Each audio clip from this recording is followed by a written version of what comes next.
Everyone, কেমন আছেন সবাই? আশা করি সবাই ভালো আছেন। তো আজকে অনেকদিন পর একটা ভিডিও নিয়ে আসলাম। ভাবছি আজকের ভিডিওতে আপনাদের সাথে একটা নতুন রেসিপি শেয়ার করব। সেটা হচ্ছে আটা দিয়ে আমি কেক বানাবো। দেখি ট্রাই করে কেমন হয়। সো যদি ভালো লেগে থাকে তাহলে আপনারাও বাসায় ট্রাই করবেন যদি পারফেক্ট হয়। ওকে, তাহলে চলুন শুরু করি আমরা আমাদের আজকের ভিডিও। এখানে আমি দুটো ডিম নিয়েছি এবং ডিম দুটো অবশ্যই নর্মাল টেম্পারেচার হতে হবে। আমি মোটামুটি ডিমটাকে সুন্দর করে বিট করে নিয়েছি, যতটুকু সম্ভব আমি যতটুকু পেরেছি। এখন আমি এটাতে অ্যাড করব 1 কাপের মতো, আমি 4 কাপ মেপে এটার 1 কাপের মতো দিব হচ্ছে চিনি। 1 কাপের থেকে একটু কম চিনি দিয়ে এটাকে আবার আমি একটু বিট করে নেব।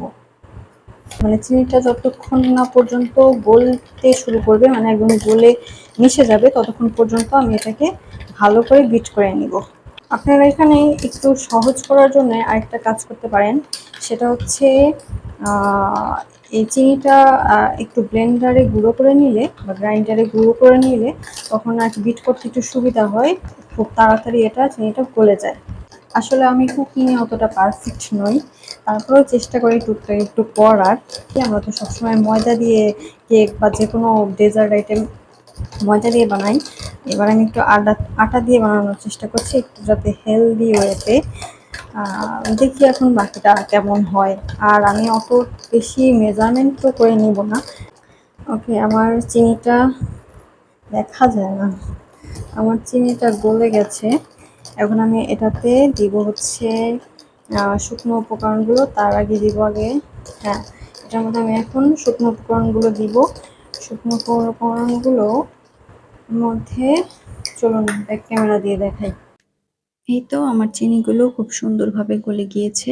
ও সরি, আমি ভুলে গিয়েছিলাম যে এখানে চিনি আর ডিমের এই ব্যাটারটাতে, মানে মিশ্রণটাতে একটু সয়াবিন তেল দিতে হবে। তো আমি তার আগেই শুকনো উপকরণগুলো দিতে যাচ্ছিলাম। যাই হোক, হঠাৎ করে মনে পড়েছে, যেহেতু মনে পড়ে গেছে, এখন আমি এটাতে 1 কাপের মতো সয়াবিন তেল দিব। 1 কাপের থেকে একটু কম দিব। তো যেই কাপ দিয়ে আমরা চিনি দিলাম সেটার আমি 1/2 কাপের থেকে একটু বেশি, মানে 1/2 কাপই দিলাম তেল।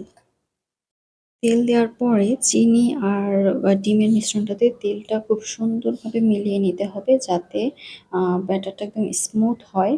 এরপরে আমি দিয়ে দিব 1 কাপ পরিমাণ আটা। আমি আমার চায়ের কাপে মেপেই আটাটা দিচ্ছি 1 কাপ, এবং আমার 1 কাপ আটাই পারফেক্ট হয়েছে। তো আমি আটাটাকে একটু চালনি দিয়ে চেলে দিচ্ছি। আপনারা যেকোনো কাপ বা যেকোনো কিছু দিয়ে মেজারমেন্ট করতে পারেন। আমি যেহেতু বললাম খুব বেশি মেজারমেন্ট করব না, তাই আমি আমার চায়ের কাপ দিয়ে কোনোভাবে একটু মেপে দিলাম। আর দ্বিতীয়তে আমি দিলাম হচ্ছে কর্নফ্লাওয়ার, সেটা 1 চা চামচ দিলাম, আপনারা স্কিপ করতে পারেন না থাকলে। আর এখন দিলাম বেকিং পাউডার, এটা তো অবশ্যই দিতে হবে, নাহলে তার কেক হওয়াটা পসিবল না। সো আমি 1 চা চামচ পরিমাণ বেকিং পাউডার দিলাম। তারপর একটু টেস্ট বাড়ানোর জন্য 2 চা চামচ গুঁড়ো দুধ দিয়ে দিলাম। গুঁড়ো দুধ দিয়ে তারপর শুকনো উপকরণগুলো খুব সুন্দরভাবে, এই কাজটা খুব আলতো হাতে করতে হবে। খুব ধীরে ধীরে সবগুলো মিশ্রণ সুন্দরভাবে বিট করে নিতে হবে। তো আমি অল্প একটু পরিমাণ লবণ দিলাম, আর সাথে সুন্দর ফ্লেভারের জন্য ভ্যানিলা এসেন্স দিচ্ছি। আপনারা চাইলে যে কোনো এসেন্স আপনাদের মন মতো আর কি দিতে পারেন। এখন এগুলোকে সুন্দর করে আমি মিশিয়ে নিব, এবং আমার ব্যাটারটার থিকনেসটা আমি যেমন চাচ্ছি পারফেক্ট হয়েছে। আপনাদের কাছে যদি পারফেক্ট মনে না হয় তাহলে আপনারা কম বেশি করে নিতে পারেন। আমি আমার এখানে একটা সসপ্যানের মধ্যে একটা কাগজ গোল করে কেটে তার মধ্যে একটু তেল ব্রাশ করে নিয়েছি, এবং এখন সেটার মধ্যে আমি পুরো ব্যাটারটা সুন্দর করে ঢেলে একটু ট্যাপ ট্যাপ করে এর বাবলগুলো বের করে দিব, যাতে ভেতরে কোনো বাতাস না থাকে। আর এদিকে আমি চুলায় আরেকটা সসপ্যান বসিয়ে 5 মিনিটের মতো হাই হিটে প্রিহিট করে নিয়েছি। তারপর হিটটা একদম লোতে করে আমি আমার কেকের ব্যাটারটা ওটার ভিতর দিয়ে দিলাম, দিয়ে একটা ঢাকনা দিয়ে ঢেকে দিব, এবং আমার ঢাকনার যে ছিদ্রটা আছে সেটা একটা কাগজের টুকরো দিয়ে আটকে দিব, যাতে কোনো বাতাস বাইরে বের বা ভিতরে যেতে না পারে। তো 40 থেকে 45 মিনিট পর একবার চেক করে দেখলাম আমার কেকটা পারফেক্ট ভাবে হয়ে গেছে। এখন আমি একটু ঠান্ডা হওয়ার পরে এটাকে উঠিয়ে নিচ্ছি। তো দারুণ হয়েছে এবং সুন্দর ফুলেছে। আমি এতটা ভালো হবে কখনোই আশা করিনি। যাই হোক, আটা দিয়ে যেহেতু বানালাম ফার্স্ট টাইম। সো কেকটা যেহেতু আমি অনেক লেট নাইট বানিয়েছিলাম, তাই রাত্রে আর শুট করা হয়নি। ভাবলাম সকালে আপনাদেরকে কেটে দেখাই।